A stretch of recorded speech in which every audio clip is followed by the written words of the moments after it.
that's the situation. Yes, quite clear. We have 3 fractions to compare. So let's start with finding the common denominator. The common denominator of 450, 205 and 390 is 239,850. Next, we use this denominator for all the fractions. And when we calculate the numerators, we get 80,483, 83,070 and 86,715.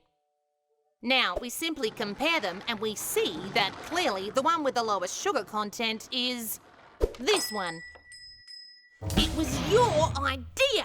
What? Proportional part, huh? Proportional part. Is that what you want me to do?